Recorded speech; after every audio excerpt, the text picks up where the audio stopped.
पिछले क्लास में हम लोग समझे थे कि जो भुजा के अनुसार होते हैं उनके तीन लड़के थे। भुजा के अनुसार जो थे उनके तीन, यानी समबाहु त्रिभुज और समद्विबाहु त्रिभुज और विषमबाहु त्रिभुज। ठीक है, अब ये तीनों क्या होते हैं, कैसे होते हैं, इसके बारे में जानकारी लेना है ना। तो सबसे पहले है समबाहु त्रिभुज। सबसे पहले कौन है? समबाहु त्रिभुज। ये कह रहे हैं कि जिस त्रिभुज की तीनों भुजा, कोई त्रिभुज दे दिया गया हो, उसमें तीन भुजाएं तो होंगी ही, ना का सवाल है नहीं, और जो तीनों भुजा होंगी ना वो आपस में बराबर होंगी, तब तो उसको हम लोग क्या कहेंगे? समबाहु त्रिभुज कहेंगे। यानी जिस त्रिभुज की तीनों भुजा आपस में बराबर हो उसे हम लोग क्या कहेंगे? यहाँ पे त्रिभुज बना दिया गया है। ठीक है, यहाँ पे त्रिभुज बना दिया गया है, समबाहु त्रिभुज। देखो ये निशान जो लगाया गया ना, ये दर्शाता है कि तीनों के तीनों भुजा आपस में बराबर है। कोई दिक्कत है? नहीं सर। दूसरा भाई इसमें है समद्विबाहु त्रिभुज। क्या है? समद्विबाहु त्रिभुज। यानी जिस त्रिभुज की कोई दो भुजा आपस में बराबर हो, कोई त्रिभुज दे दिया गया है और उसकी कोई भी दो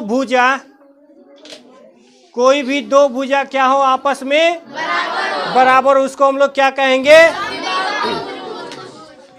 जिस त्रिभुज की कोई दो भुजा आपस में बराबर हो उसे समद्विबाहु त्रिभुज। यहाँ पे जो त्रिभुज ABC बनाया गया है उसमें भुजा AB और भुजा BC, ये दोनों के दोनों क्या है? बराबर है। ठीक है, ये जो भुजा है AC ये बराबर नहीं, इन दोनों से बड़ा है। ठीक, तो हमको क्या चाहिए? कोई दो ही भुजा ना चाहिए। अगर जिस भी त्रिभुज में कोई दो भुजा आपस में बराबर होगा उसको हम लोग क्या कहेंगे? समद्विबाहु त्रिभुज कहेंगे। तीसरा भाई है विषमबाहु त्रिभुज। क्या है? विषमबाहु त्रिभुज कह रहा है कि जिस त्रिभुज की कोई भी भुजा एक दूसरे से बराबर न हो। जो तीसरा भाई है इसका कोई भुजा बराबर नहीं होता है। ठीक है, उसको हम लोग क्या कहेंगे? विषमबाहु त्रिभुज कहेंगे। जैसे यहाँ पे भुजा दे दिया गया AB, BC और AC, इन तीनों में से कोई एक दूसरे से बराबर नहीं है, तो ये कैसा त्रिभुज बोला जाएगा? किसी को दिक्कत है? जो भुजा के अनुसार त्रिभुज होता है समबाहु त्रिभुज, समद्विबाहु त्रिभुज और विषमबाहु त्रिभुज।